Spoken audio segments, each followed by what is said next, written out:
Hello. First of all, thank you for tuning in. If you're looking for an expert tutorial on how to use Darktable, this is not it. I'm actually more of a beginning user.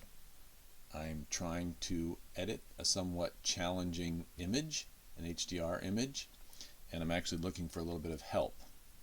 I've read quite a bit of the manual, and I've watched quite a few videos from some people who I think have a lot more expertise than I do, and I'm hoping that some of those people or someone else will chime in and tell me what I could do better. So what I have here is I have 5 images of one scene. This is a room. These are shot from 2 stops overexposed, 1 stop overexposed, properly exposed according to my camera, and then 1 and 2 stops underexposed. I did probably make a couple of mistakes with capturing the images. Namely, I did not keep my ISO constant. My camera was on auto ISO, and so when I adjusted the exposure, instead of just adjusting the shutter speed, it adjusted ISO in some cases as well. That's a lesson learned, but that's what I have to work with. I'm still going to try to adjust the image as much as possible. Also, in hindsight, I think 2 stops underexposed may not have been enough, considering the brightness of the window outside. If I were doing it over again, I would probably get 1 shot at 3 stops underexposed. But as I said, I've got what I've got. So I've already selected the 5 images and created an HDR through Darktable. So let's take that image into the darkroom, and we can get started on it. Okay, so the first correction that I'll make is the lens correction. Next is exposure. So let's go to the exposure module, and the problem here, of course, first of all, this pesky compensate camera exposure is already selected, so let's turn that off. So in this particular image, I'd like this to be fairly bright so that the room can be seen clearly. I'm first just going to try using the eyedropper,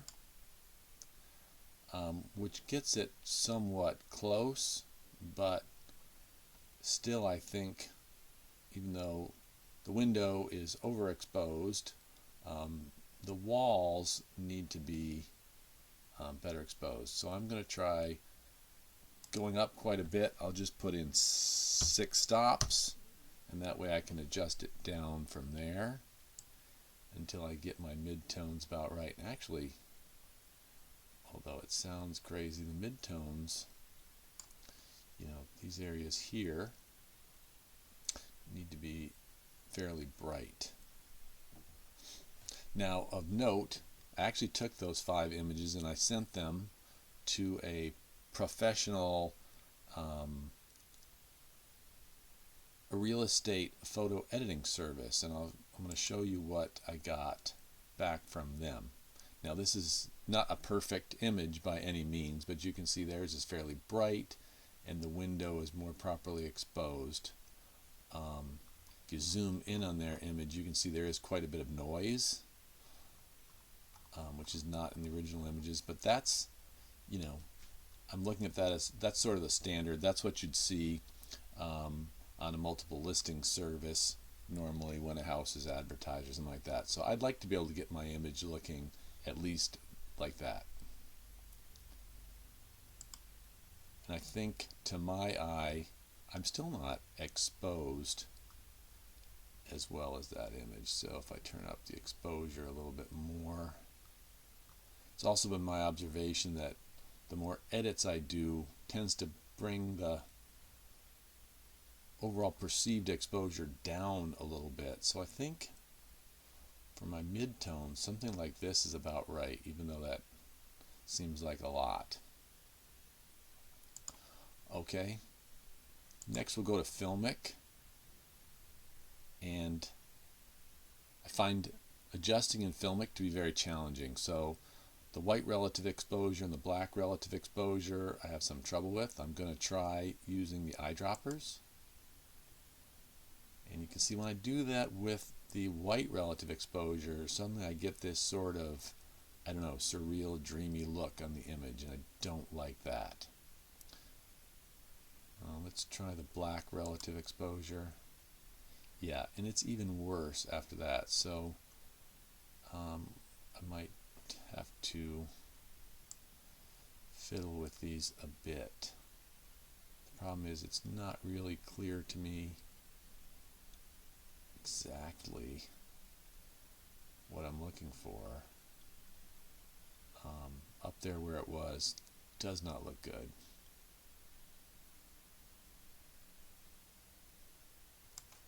The other thing I guess we can try is the eyedropper and just do a piece of white. And that brings it down really low.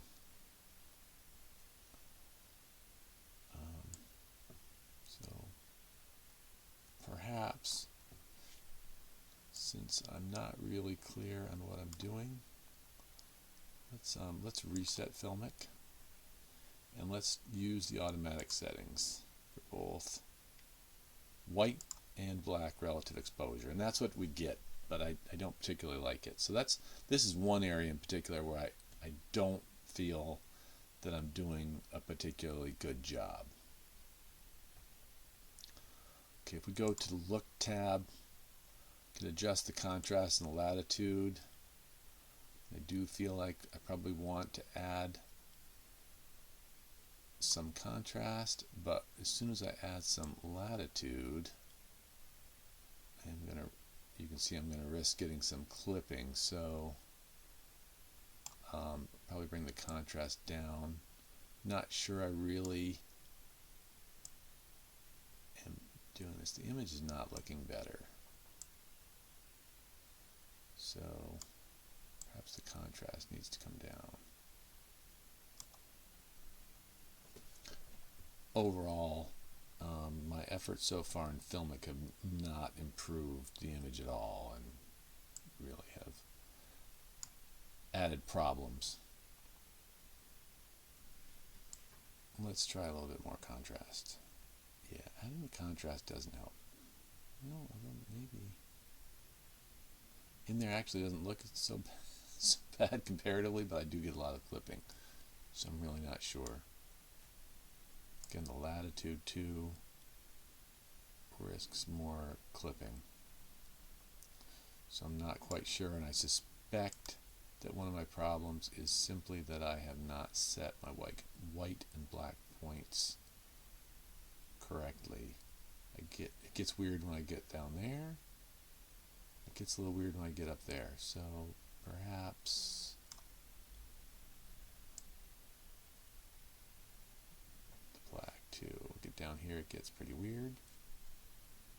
I don't like weird, so at least in this case, so maybe up there, and then maybe I can go back and increase that latitude a little bit, but again I'm getting some clipping. Maybe the contrast come down a little bit. Okay, unfortunately the image doesn't look very good. Alright, so that's enough. Filmic is definitely not a big success right now. So next we'll try color balance RBG, and the order of things as I'm doing them, I think, as I read the manual, is the right order. If that's not correct, feel free to let me know. So I'll go to color balance RBG, and I've kind of found that the preset for vibrant colors works pretty well, although you can't really see the vibrant colors right now because it's quite overexposed in the window. Typically I've been doing that and then adding a little bit more global saturation. That's working pretty well for me. I might try a second instance of it later. Color calibration is another one I haven't had the best of luck with. Actually, the color calibration right now doesn't look too far off. I'm at a hue of 56.2 and chroma of 48. Let's see if I use my eyedropper. What do I get? This is, door is white, so it should be neutral. It didn't change too much, and I don't think the color calibration is too bad, so I'm going to go with that. The demosaic is on by default, and the default is RCD. I could try changing this. Some people like Amaze, but I don't really see much of a difference there. So I'm going to go back to the default.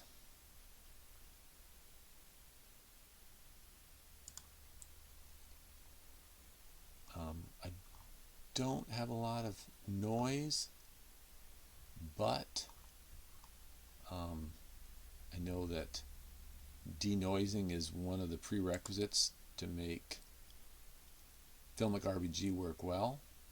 So we're going to turn on denoise profiled, and I don't particularly have any reason to change anything on here.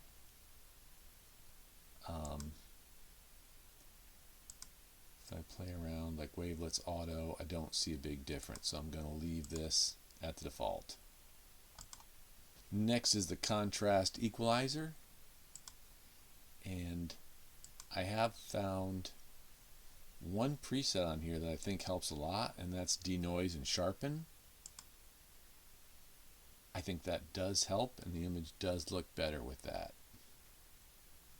I'll show you. You can see it off.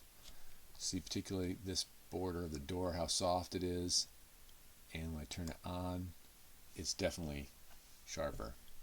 So I think that module is definitely a plus for the image. Local contrast usually does help, so we'll turn that on, and that definitely improves the image. The sharpen module I can turn on. Don't think it does a lot for the image. Off, on. We could try zooming in and turn sharpen off and turn it back on, and I do see a difference zoomed in, so I'm going to leave sharpen on. Okay, the highlight reconstruction module, which we definitely do need some reconstruction in the highlights. As you can see, my highlights here are totally blown out, and I've got some of this magenta in here that really shouldn't be there. I'm not sure where that came from. So we take a look at the highlight reconstruction module, and let's turn on the mask. I don't need two. Actually, let's zoom back out. Don't need a whole lot. That's not too bad, actually. If I turn it up, I get a lot more. If I turn it down, actually. It was at 1, I believe. So I think 1 was not too bad. So I'm going to put it back to 1. For the threshold, I think that's pretty good.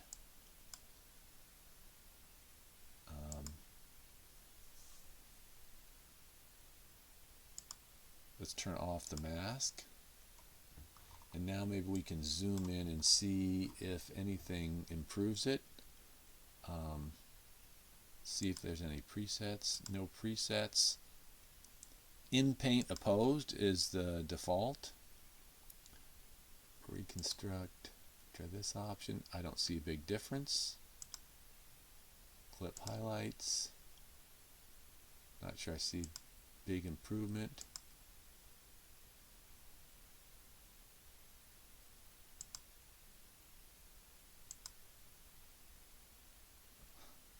Honestly, I think I'm probably going to stick with the default there.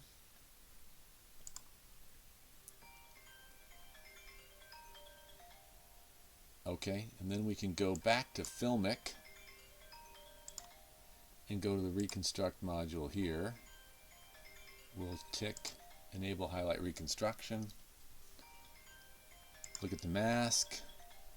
Let's zoom out a bit. And again, we can play with the threshold, but well, the default at 0 wasn't too bad because there was a little bit here, although really I think it probably needs less reconstruction. We could if I could just get reconstruction for that much, that would be fine. The transition would probably turn up a little bit, but I don't want to turn it up too much. I haven't really seen a lot out of this yet, so I don't know how much to do, but let's turn off the mask. So on the structure versus texture, I think I would prefer to have more structure, but let's take a look. So if we go to structure, I don't really see a whole lot. We go back to texture. So I'm going to leave this on structure. I suspect that that's what I want because I don't really see much in here. On bloom versus reconstruct, again, we're going to just try both. And again, I'm not seeing very much. I suspect, based on what I've read, that I want more reconstruct. Gray versus colorful details. Again, let's try it. I suspect I want more gray. I don't care too much about the colorful details in the blown out highlights. If I could just get something, I'd be happy. That's our highlight reconstruction, and we really did not, to my eye, get a lot of good results out of that. Next we'll try rotate and perspective.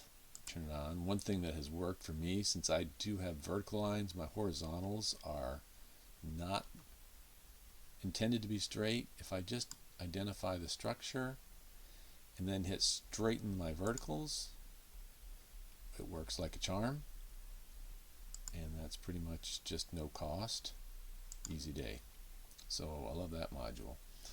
Okay, haze removal, which, you know, I wouldn't think I would need haze removal, but sometimes this seems to help.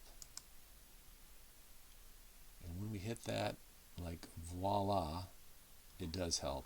Now if I zoom in, I do think perhaps I've gotten more noise, but it doesn't look too noisy. So I really feel like the haze removal has helped. Even though I'm not working with actual atmospheric haze. I can't explain that, but there's also a dehaze preset in the diffuser sharpen module.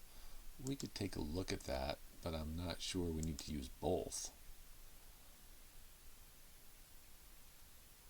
That's dehaze. So let's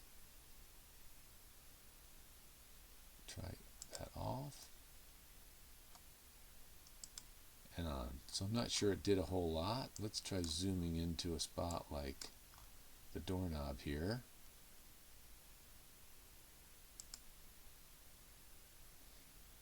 It actually did seem to kind of sharpen up the doorknob a little bit. So just for the heck of it, let's leave that on.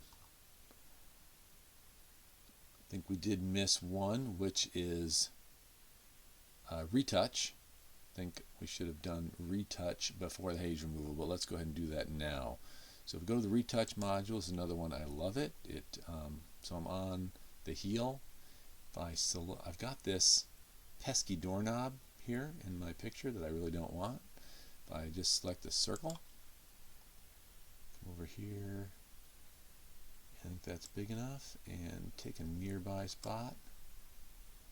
Again, that one to me is just like magic.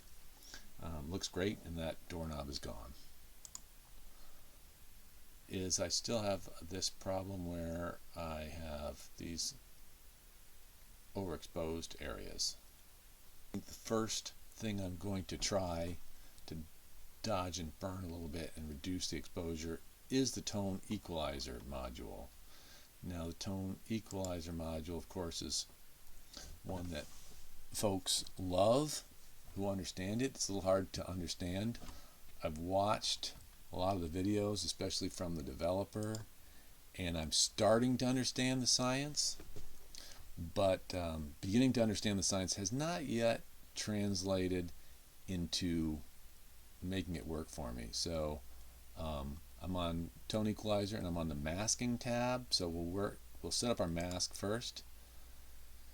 So turn that on, and now my understanding here is I want to center this bar and expand it out to cover about 80% of this area right here. So this gray bar. So I need to move the exposure to the left, and I'm going to expand it, and I'm just going to work on that a little bit.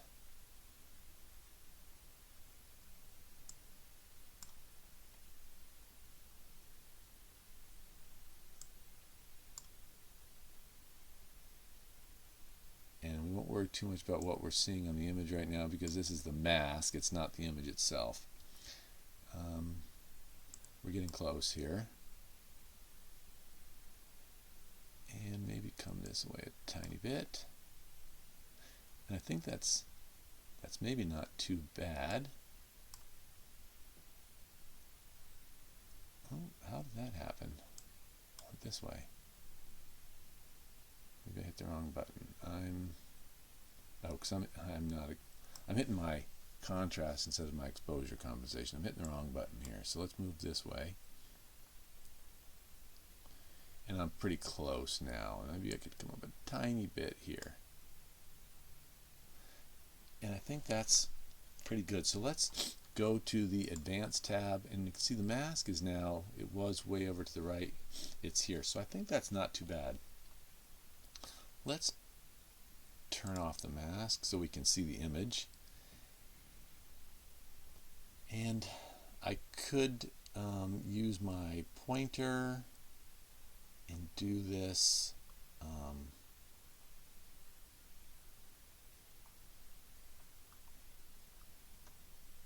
by hand. In this case, I'm going to try a preset. I need pretty strong help, so I'm going to try the EIGF strong to try to compress this into my histogram. And looking at my histogram, didn't really compress it that much, but let's see the difference. That's without the tone equalizer, and that's with the tone equalizer. So I'd say that did help. However, I think you can see that it did sort of lower the overall exposure of the walls. So it led to less brightness of the walls.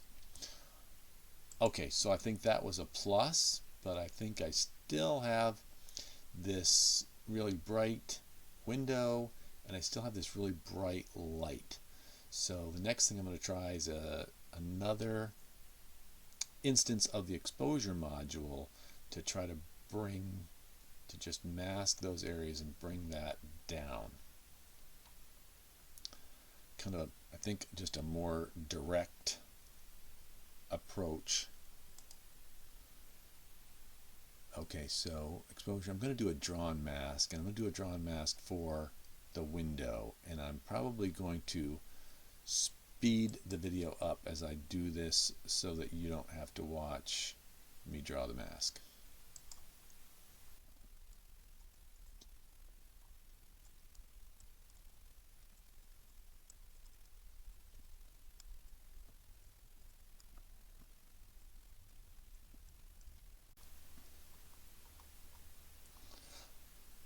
Okay, I sped that up a bit so you didn't have to watch the details of me drawing the mask, which was clumsy. But now I've got that window masked, and it looks a lot better, I would say. Okay, so without this module, and with this module. Now the next thing maybe is this light up here. I think I could do the same thing with that. Again, I'll speed this up, but I'm going to make one more.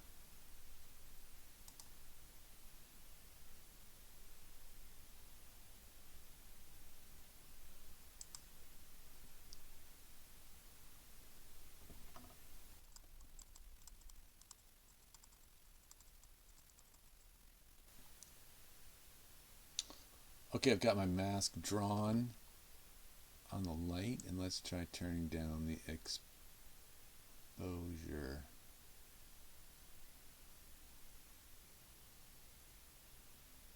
A little bit of a delay. It's working. Need to turn up the feathering.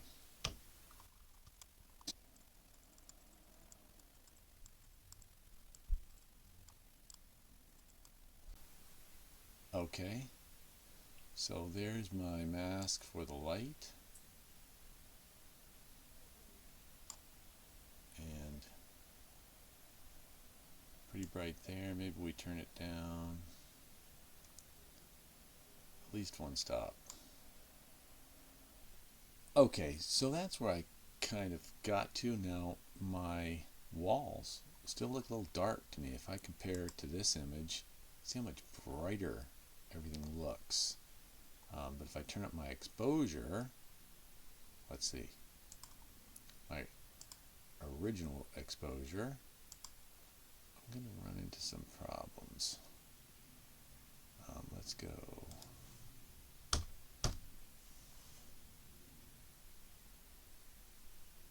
7 stops, a lot of exposure. Looks a little brighter.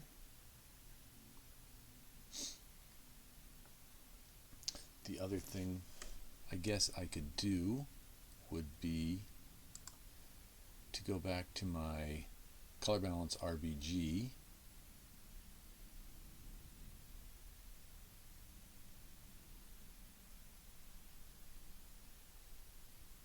and turn up the perceptual brilliance. Try it globally. Wow, that's not good. So what if I do the mid-tones just a little bit, and the shadows just a little bit to brighten it up? Did that help? I think it did. Now let's compare.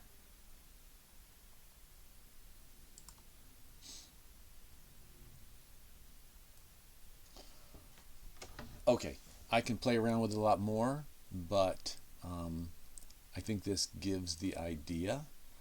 I appreciate any feedback anybody can give me on what I'm doing well and what I could do better. So thank you very much.